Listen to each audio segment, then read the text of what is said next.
Bonjour à tous, ici Kevin Dorion de TechGuide. Aujourd'hui, je vous présente le deuxième tutoriel d'une suite de tutoriels, dans le fond, ce qui s'appelle l'installation de Windows 7. Aujourd'hui, je vais vous montrer comment installer Windows 7 à partir d'une machine virtuelle. Le principe est le même sur une machine réelle. Peut-être juste quelques petites affaires qui vont changer, dans le sens comment rentrer sur le BIOS ou comment plutôt rentrer sur le boot menu, qui est souvent le F2, ces affaires-là.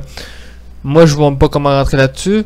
Ça, c'est plutôt des informations que vous devez aller chercher sur Internet, dépendant de votre modèle d'ordinateur et tout. Donc, la vidéo aujourd'hui se base sur l'installation de Windows 7 et non plus ou moins. Donc, on va commencer directement maintenant. Je vous invite tous à ouvrir VirtualBox, que vous êtes supposé d'avoir installé juste auparavant. Sinon, je vous invite à aller voir le premier tutoriel ou la première formation qui s'intitule Installation de VirtualBox ou Formation sur VirtualBox pour savoir comment aller le chercher et l'installer. Donc, on va l'ouvrir. Maintenant, vous devriez du moins avoir une fenêtre ressemblante à celle-ci si vous démarrez les tutoriels. Sinon, vous allez devoir recréer une nouvelle machine virtuelle. Petite explication rapide, VirtualBox, c'est quoi? C'est une machine un créateur de machine virtuelle qui virtualise un ordinateur au complète. Donc, on ferme cette petite parenthèse sur VirtualBox, c'est quoi? Donc, quand on crée une nouvelle machine, c'est qu'on crée un nouvel ordinateur qui va être virtualisé. Donc, vous allez cliquer sur Nouvelle. On va pas donner... moi, je vais donner un nom, mais il va être basé sur le système qui va être dedans. Fait qu'on va prendre un Microsoft, un Windows 7. Si je me suis mis, c'est 64 bits que j'ai comme système. Moi, je vais aller voir quelque chose, ça ne sera pas trop long. C'est ce PC. Disque F, c'est un 64 bits. Parfait. Fait que moi, je vais utiliser une image ISO. Je vous invite à aller chercher comme vous voulez. Moi, je ne partage pas l'image ISO pour la simple et unique raison que c'est pas légal. Si vous voulez avoir l'image ISO de Windows gratuitement, si vous avez la licence légale, ce qui veut dire que vous avez une licence mais vous l'avez en physique et vous voulez l'avoir juste en virtuel en ISO, ce qui veut dire une version isométrique du CD en numérique, sur votre système, je vous conseille d'aller sur Google. J'étais déjà dessus. Tapez ISO Windows 7, vous faites entrer, vous allez sur le premier lien qui devrait, sinon même, non, vous avez plusieurs liens si vous voulez essayer de le télécharger illégalement. Ça, je ne suis pas responsable de aucun dommage créé à la machine parce que vous pouvez avoir un Windows corrompu. Si vous voulez avoir vraiment la version originale qui n'est pas corrompue, qui est vraiment très très bien, vous allez ici, vous descendez un tout petit peu et vous entrez votre clé de série. La raison pourquoi elle va être légale, en rentrant votre clé de série, c'est que vous faites vérifier et par la suite, il va vous donner le choix entre les versions à télécharger. Je vous conseille, si vous avez moins de 4 GB sur votre machine réelle, ce qui veut dire que votre machine a moins de 4 Go de RAM, je vous conseille de créer une machine virtuelle en 32 bits. La raison pourquoi, c'est qu'il va prendre moins de ressources pour 1-2 GB de RAM. Donc, on va fermer ça ici. Je vais vous expliquer c'est quoi la RAM. Donc, moi, je crée une 64 bits parce que mon logiciel Windows est en 64 bits, mais j'aurais pu prendre un logiciel 32 bits. Ça, je ne vais pas vous expliquer en détail. Il va y avoir d'autres vidéos tutoriels sur c'est quoi le 32 bits ou 64 bits. Mais pour l'instant, je vous conseille de l'installer en 32 bits pour vous. Sinon, vous pouvez faire comme moi. Mais moi, j'ai 16 Go de RAM. Donc, c'est un peu énorme. On va l'appeler Windows 7 tuto. Pourquoi pas? Tuto.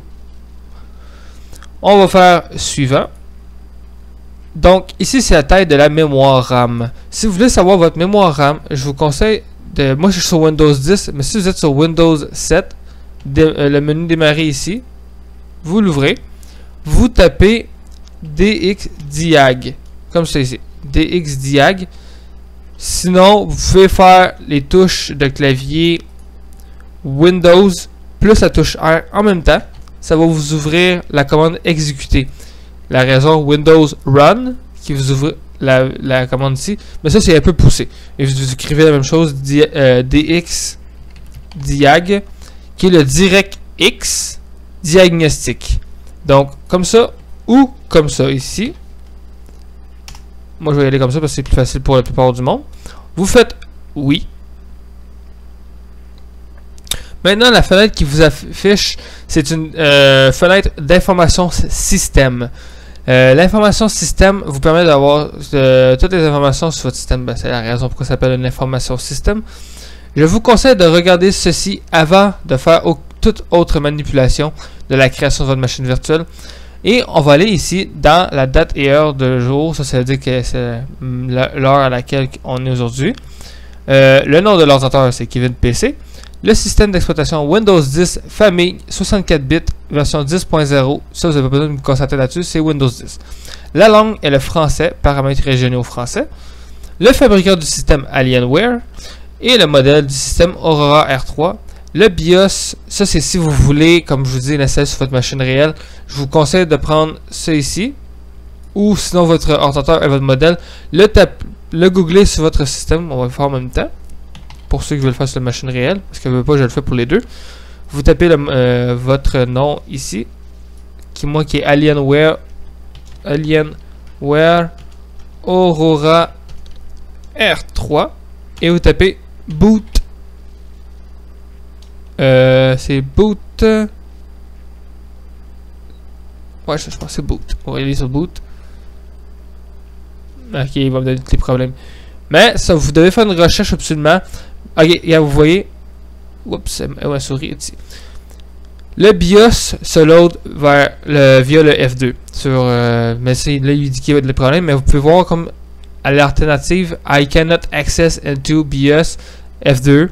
Ce qui veut dire que lorsque vous êtes sur le démarrage du système, vous devez appuyer, quand vous dites démarrage, quand vous appuyez sur le bouton démarrer de votre ordinateur, vous avez un petit déroulement du BIOS qui va se charger au début. Ben, c'est là que vous devez faire la touche F2 ou F8, F8 non c'est pas F8, F2 ou je pense que c'est F6 sur certains modèles ou échappe. Donc on va retourner nos petits moutons ici. Donc la taille ici on retourne ici dans le fond. Après ça on tombe dans le BIOS en qui on a fait processeur. Moi j'ai un Intel Core i7, il est quand même assez vieux mon système parce que c'est la deuxième génération.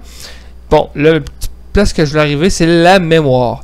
La mémoire RAM, comme vous pouvez voir ici, j'en ai 16384 MO, ce qui veut dire meg, de RAM, de la mémoire RAM. Ce qui veut dire qu'en réalité, j'ai 16384 meg de RAM, qui veut dire 16 GB de RAM.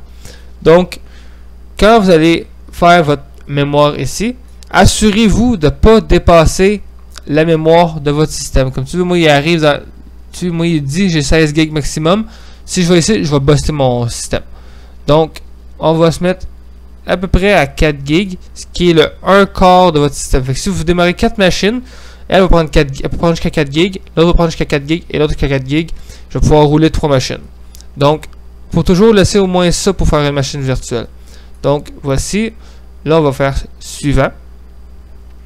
Créer une machine virtuelle, le disque dur. Le disque dur, moi personnellement, je laisse créer un disque dur seulement. De toute façon, on n'a pas d'autre. Puis, on n'utilisera pas un disque virtuel existant parce que j'en ai pas d'existant. Fait qu'on fait créer. Le type de fichier du disque. C'est quoi ça change, honnêtement. Le VDI veut dire une image disque VirtualBox, qui veut dire qu'il va juste être utilisable sur VirtualBox, l'application, le programme ici. Si vous utilisez un VDMK, qui est le format le plus exploité au niveau de la virtualisation, étant pourquoi, si vous avez fait une machine virtuelle sur Oracle VM VirtualBox, vous utilisez un format VDMK. Lorsque vous allez cliquer dessus, puis vous avez VMware par exemple d'installer, il va pouvoir s'importer dans VMware. Donc, très important d'avoir un disque dur VDMK si vous voulez qu'il soit compatible avec d'autres machines, de programmes de machines, de virtualisation de machines. Attends, je vais recommencer ma phrase. Avec d'autres programmes de virtualisation de machines. Bon, désolé. Donc, il va être compatible avec VMware puis VirtualBox. Donc, moi, je vous conseille personnellement de toujours utiliser du VDMK. Donc, on va continuer. Suivant. Dynamiquement alloué. Je vous l'ai montré dans la formation c'est quoi la différence entre dynamiquement alloué et taille fixe. Donc, on fait suivant. On va l'appeler Windows 7 Tuto. Et ici, on va y mettre un disque dur de, on va dire, Windows 7 avec toutes les mises à jour prend à peu près 80 GB. on va mettre un 80 GB. Moi, je sais pas s'il va être à la bonne place. Ouais, il va être à la bonne place. Donc, on ferme ça. On fait créer. Et voilà, votre machine virtuelle est créée. Maintenant, on va aller la configurer rapidement. Clic droit, j'ai oublié de dire, clic droit dessus. Ou sinon, vous pouvez aller directement sur l'engrenage en haut ici. Maintenant, il vous ouvre une fenêtre. Je ne vous explique pas comment la setter parce que je vous l'ai montré, je montrerai ça dans la formation. Donc, on va y aller rapidement. Moi, je vais aller directement dans le système. Mémoire vive est déjà là. Je vais désactiver les disquettes et mettre le petit qui est correct comme ça ici. Tout ça, c'est correct. On va aller dans l'affichage. Je vais monter ça ici. Je vais monter le nombre d'écrans. Je vais laisser le nombre d'écrans à 0. Et ça, c'est correct. Bureau à distance, capture d'écran, c'est bon. On va activer l'accélération 3D. Et on va monter ça à 256 MO. Donc, on est correct pour ça. Le stockage, vous voyez ici. Et je vais aller dans mon CD. Je vais aller faire un clic dessus. Et moi, je vais aller choisir une image ISO. Si vous avez le disque officiel, c'est-à-dire un CD Windows 7 d'installation, vous pouvez l'insérer dans votre lecteur CD de votre ordinateur réel. Il va se détecter dans votre lecteur de hôte. Dans le fond, l'hôte, pour savoir, c'est l'ordinateur réel. Donc, vous pouvez cliquer dessus et utiliser votre lecteur CD. Sinon, si vous êtes dans mon cas, vous avez besoin d'une image ISO. Donc, on va aller chercher l'image ISO. 7PC. Et disque dur F. L'image ISO est ici. On clique dessus et ouvrir. Maintenant que j'ai mis ceci, il va pouvoir loader l'image de stockage qui est de 3.3 GB qui s'appelle Windows 7. Juste vous assurer que tout ça, les informations sont bien correctes. Donc ceci est fait. On fait OK. Et maintenant, vous avez juste besoin de cliquer pour être sûr de vous démarrer et démarrer la machine virtuelle. Ce qui va pouvoir commencer l'installation de Windows 7. Normalement, il n'est pas supposé avoir aucun problème. Maintenant, Windows is loading file. C'est ça ici dans le fond. Normalement, pour faire Windows is loading file sur un ordinateur normal qui a déjà un Windows ou quelque chose de même, vous devez faire un booting menu. Dans le fond, appuyez sur F2 pour pouvoir choisir votre lecteur CD et pouvoir lancer le CD. Mais quand vous n'avez rien dans votre système, aucun système d'exploitation, il devrait faire ce qui est arrivé et vous démarrer tout seul. Des fois, il vous demande d'appuyer sur une touche et vous appuyez sur la touche. Sinon, maintenant, on est sur la page principale de l'installation, dans le fond. Ici, c'est rien de compliqué. La langue installée, c'est la langue que vous voulez comme affichage sur Windows 7. Le format de l'heure et de la monnaie. Moi, je mets toujours Français-Canada, mais des fois, on ne l'a pas, donc on ne peut pas le mettre. Des fois, on a Français-France seulement. Donc, vous mettez ce que vous voulez. C'est à votre guise. Ça, c'est vraiment à votre guise. Vous faites suivant. Maintenant, il va vous donner 3 options différentes. Vous avez installer maintenant, à lire avant d'installer Windows, c'est-à-dire le guide dans le fond avant d'installer Windows, et réparer l'ordinateur. Si vous avez déjà un système Windows 7 installé, vous pouvez le réparer grâce à ceci. Donc, il va vous donner les lignes de commande et tout ça, mais nous, ça ne nous intéresse pas pour cette partie du tutoriel. Donc, on va faire installer maintenant. Et voilà, démarrage du programme d'installation. Ça prend quelques petites minutes. Sur une machine réelle, là, je vous dis, ça peut prendre jusqu'à 5 minutes des fois par cette partie-là, dépendant de votre vitesse de système et tout. Fait que, fiez pas à la vitesse qui est sur la vidéo, parce que ça peut être plus long comme ça peut être plus vite. Ben, comme quoi que plus vite, ça m'étonnerait beaucoup, à part si vous avez une machine extrêmement rapide. Mais sinon, ça varie, le temps varie toujours. Maintenant, vous êtes sur le contrat de licence. Vous pouvez le lire au complet. C'est tout ce qu'il y a besoin de savoir pour la légalité du système, de votre logiciel et tout, que vous ne pouvez pas le copier et tout. Lorsque vous faites j'accepte, votre suivant se dégrise. Vous pouvez voir, il reste grisé, vous ne pouvez pas faire suivant. Ça, c'est pour s'assurer que vous avez lu au complet, normalement. Maintenant, on fait suivant. Vous avez 2 types d'installation que vous pouvez effectuer. Vous pouvez effectuer une mise à jour. La mise à niveau, en réalité, elle est utilisée seulement si vous avez déjà un système d'exploitation sur votre ordinateur qui soit antérieur à Windows 7. Ce qui veut dire Windows XP puis Windows 98. Même que je pense que Windows 2000 rentre là-dedans, mais ça c'est rendu du vieux stock. Même Windows Vista peut être installé en passant. Windows Vista, si vous l'avez, vous pouvez faire une mise à jour. Sinon, vous pouvez pas faire une mise à jour si vous avez aucun de ces systèmes d'installer là. Vous avez absolument besoin de faire une personnaliser, la personnaliser, l'option avancée. Donc, on va faire ceci, personnaliser. Et là, déjà là, je suis sûr que j'en parlerai la moitié du monde. Ceci, c'est où souhaitez-vous installer Windows 7. Si vous avez plusieurs disques durs sur votre ordinateur, je vous dis tout de suite, ça se peut que vous ayez 2-3 disques durs sur votre ordinateur, surtout s'il est neuf, ou surtout s'il y avait déjà une installation avant, ça dépend de la partie de quoi vous suivez la formation. Si vous suivez la formation en conséquent d'avoir déjà un système sur votre ordinateur, dans le fond, vous voulez juste le formater, il peut y avoir deux disques durs, il peut y avoir un petit disque dur de 20 MB avec l'autre 70 MB ou toute la capacité de votre disque dur normal. Mais moi je pars from scratch, comme on dit, comme du départ. Donc j'y vais en conséquent qu'il n'y a pas de système d'exploitation d'installer. Mais comme je vous dis, ça se peut qu'il y ait très bien un système d'exploitation. S'il y en a un, vous faites ça ici, vous cliquez sur vos disques durs, vous faites option, formater ou supprimer. Vous supprimez tous les disques durs pour qu'il vous en reste un seul, ou si vous avez vraiment deux disques durs physiques dans votre système, dans votre vrai système, il va en détecter deux, fait que vous supprimez jusqu'à temps d'en avoir deux. Sauf si vous avez des données personnelles sur votre disque dur, là je vous conseille de plus aller, c'est plus rendu vers un technicien que vous devez aller voir parce que il faut que vous sachiez quel disque dur qui contient vos données, sauf si vous êtes capable d'aller sur votre, on va aller sur la machine réelle ici, sur votre disque dur ici. Vous avez la capacité dans votre disque dur. Si on va dire que vous avez deux disques durs 240 GB, là, vous êtes un peu plus, comme on peut dire, touché. Mais sinon, si vous avez genre des différents formats, comme moi j'en ai juste deux de 400 GB, comme vous pouvez voir ici. Non, même pas, ça c'est mon SSD. Mais dessus, il y en a deux ici de 500 GB. Donc, ça peut être un peu mélangeant si vous avez deux disques durs pareils.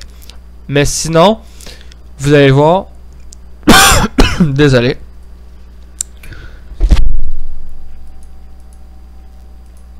Donc, comme je vous expliquais, ici vous voyez la capacité est ici, 50 GB libre sur 223.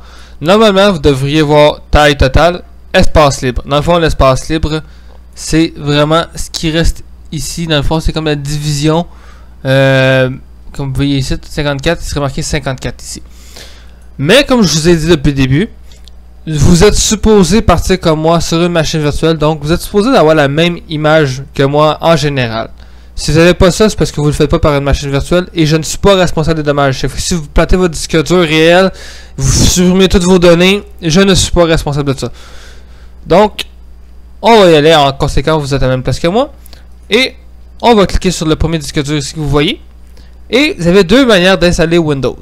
La première étant de mettre à peu près 30 GB d'espace dans un disque dur virtuel, mais de second disque dur, pour mettre une installation Windows dans ce disque dur et d'utiliser la seconde partie pour vos data. Je vous conseille pas de faire ça tout de suite. Je vais vous le montrer dans un autre tutoriel comment le faire, mais je vous dis que c'est quand même une possibilité de le faire. Sinon, vous pouvez installer Windows sur le disque entier. Ça aussi, c'est très possible, puis c'est même ce que la plupart du monde font. Et on va y aller avec cette méthode-là. Mais plus tard, je vais vous montrer comment avoir deux disques durs virtuels, dans le fond, un disque dur entier, mais qui virtualise en deux parties pour pouvoir mettre vos données. Comme moi ici, j'utilise mon disque dur ici réel pour mettre des données. Mais si je voudrais, j'aurais pu diviser tous mes autres disques durs et avoir une quinzaine de disques durs avec plusieurs espaces dedans. Mais ça a été un seul disque dur physique. Donc, je ne vais pas trop vous perdre. Fait qu'on va y aller avec nouveau. Et on va appliquer directement parce que c'est la capacité, dans le fond, vous voulez créer sur votre disque dur. Moi, je vais créer une totalité. Donc, on applique. Et ici, il est marqué, pour vérifier que toutes les fonctionnalités fonctionnent correctement, Windows peut créer des partitions supplémentaires pour les fichiers système. En fait, c'est pas dans le fond, des virtualisations de disques, on appelle ça des partitions. Mais je ne vais pas vous les mélanger, mais là, il vous dit le mot, c'est des partitions. On appelle ça un partitionnement, ce qui permet de partitionner un disque dur en plusieurs parties et pouvoir installer Windows sur une partie et mettre les datas sur une autre partie du disque dur. Je pense déjà là, je suis un peu moins perdu. Donc, vous avez juste à faire OK pour dire que oui, ça ne vous dérange pas. Vous allez voir, et voilà, c'est ce que je voulais parler. Dans le fond, votre disque dur réel, qui est ici, c'est divisé en deux parties. La première partie étant les fichiers système qui pourraient être installés dans celui-ci, qui est de 100 mots sur l'espace libre total de 86 mots. Donc, c'est pas une grand chose, il y en a déjà installé un petit peu. Donc le disque dur 0, qui est la partition 2 ici, a 80 GB sur 80.7 GB. Dans le fond, lui ça va être le principal et lui ça va être le système. Vous ne pouvez pas installer Windows 7 dessus, c'est impossible d'installer Windows sur le disque partition 1. Puis si on affiche les détails, pourquoi la partition sélectionnée requiert au moins 8423 MO, ce qui faisait 8 GB.4 d'espace libre pour l'installer. Donc, ok, c'est pour ça. Vous cliquez sur le deuxième disque dur et voilà. Plus aucun message d'erreur. Vous pouvez donc faire à partir de maintenant suivant. Sinon, comme je vous ai dit, vous pouvez aussi faire. Ok, on peut pas faire de nouveau, mais il aurait fallu que je crée une petite partition en premier et après ça, ainsi de suite. Mais c'est pas grave. Pour l'instant, on va continuer comme ça. On va faire suivant en sélectionnant le deuxième disque dur. Suivant. Et voilà, maintenant, Windows s'installe. Moi, je vous dis tout de suite, je peux le laisser comme ça de même et ça risque de prendre un peu de temps. Peut-être que je peux vous parler un peu de la théorie des affaires. Non, je ne vais pas vous mélanger. Donc, je sais pas quoi faire en attendant parce que l'installation peut prendre jusqu'à 5 minutes de même. Ah ben, regarde, je sais quoi faire. Je vais vous laisser sur l'installation.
Comme vous avez pu remarquer, maintenant il a comme passé un peu plus l'étape.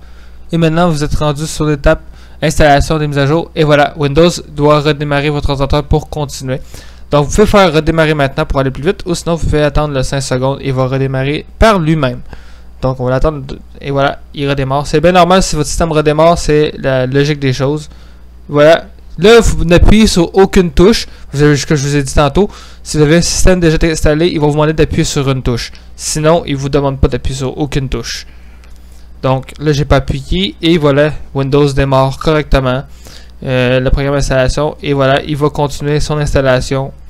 Fin de l'installation. Je vous le dis tout de suite. Une installation standard de Windows 7 sur un système standard et non sur un système virtuel comme celui-ci prend beaucoup plus de temps. Peut prendre jusqu'à 20 minutes juste l'installation qui était la partie ici dans le fond des compressions de fichiers Windows. Elle prenait plus de temps que ça habituellement. Mais là, vu qu'on est sur une machine virtuelle avec un ISO en plus de ça, ça va vraiment plus rapidement. Ça paraît-tu? En effet. Et voilà, l'installation est en train de se terminer. Là, la carte graphique vient de s'installer. C'est pour ça que ça fait un flash. Ça veut dire qu'il a installé ma carte graphique virtuelle. Donc, on va laisser le temps de terminer.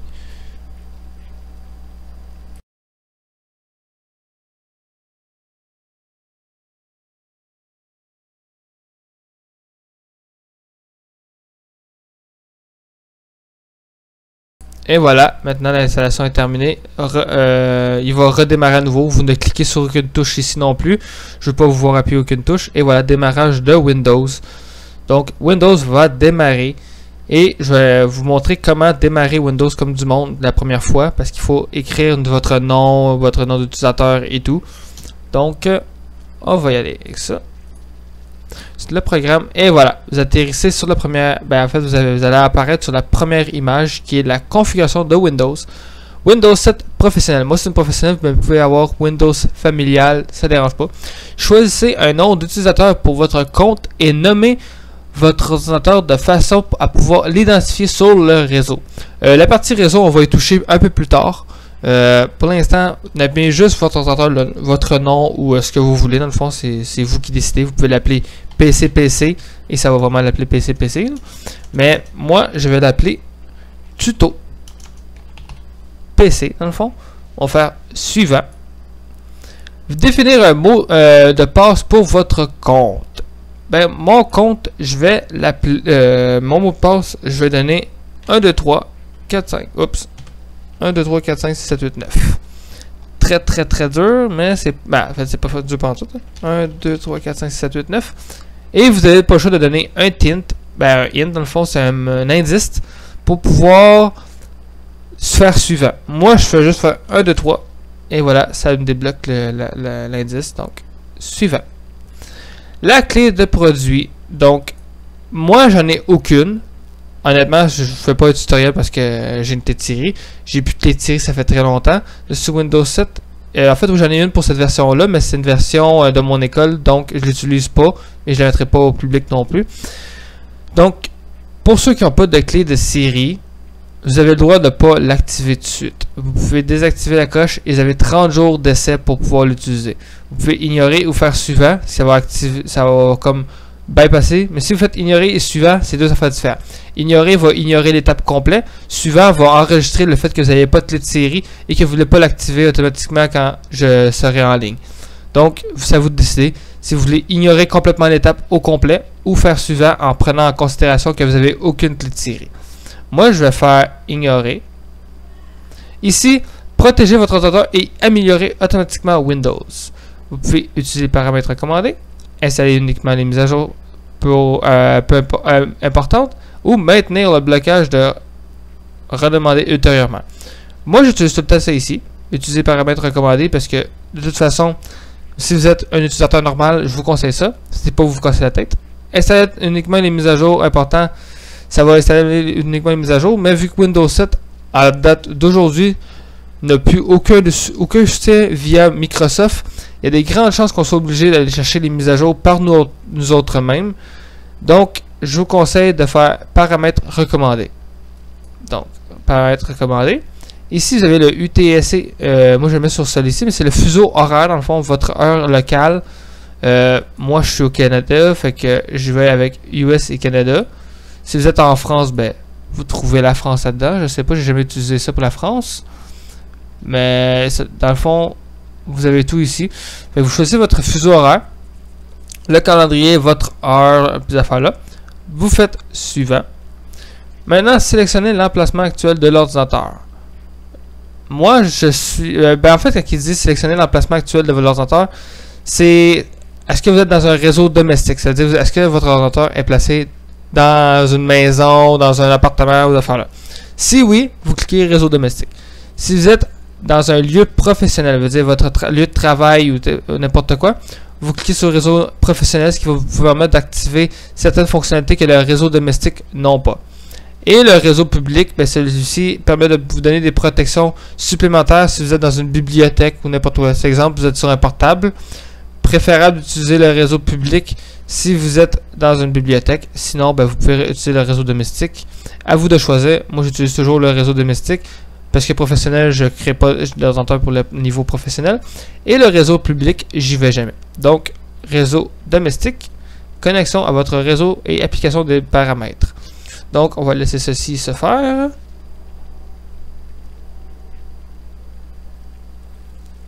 Ça ne devrait pas être trop long normalement. Devrait prendre. Et voilà, c'est fini. Mais sur votre machine réelle, ne devrait pas être trop long. Je le dis parce que du monde peuvent le faire sur une machine réelle. Même si la machine virtuelle peut être longue si vous avez une machine virtuelle, une machine réelle très lente. Donc, vous ne pas VirtualBox se met à la vitesse de votre système. Donc, si vous avez un ordinateur lent, l'installation va se faire lentement pareil par VirtualBox. Et si vous avez un ordinateur extrêmement rapide, genre l'ordinateur qui a 32 GB de RAM avec un gros système de fou, ben ça va vous prendre une demi-seconde de faire. Donc, préparation du bureau. Bon, ben, l'installation maintenant terminée. Moi, je pourrais le mettre en full écran, ben, en plein écran, mais je ne vais pas le mettre pour tout de suite. Moi, dans le fond, mon tutoriel actuel était de vous montrer comment installer Windows. Dans les prochains tutoriels, je vais vous montrer comment utiliser Windows de fond en comble. Quand je dis de fond en comble, c'est on va partir du menu démarrer avec toutes les options ridicules, savoir c'est quoi le bureau, à quoi sert-il. Dans le fond, une formation qui va durer quand même une bonne 2-3 heures. Donc, vous allez savoir comment utiliser Windows parfaitement. Changer votre langue, comme ça vous voyez, il est en anglais. Tout changer ces affaires. Donc, on se voit dans la prochaine formation, tutoriel formation. Et je vous dis à la prochaine. Merci.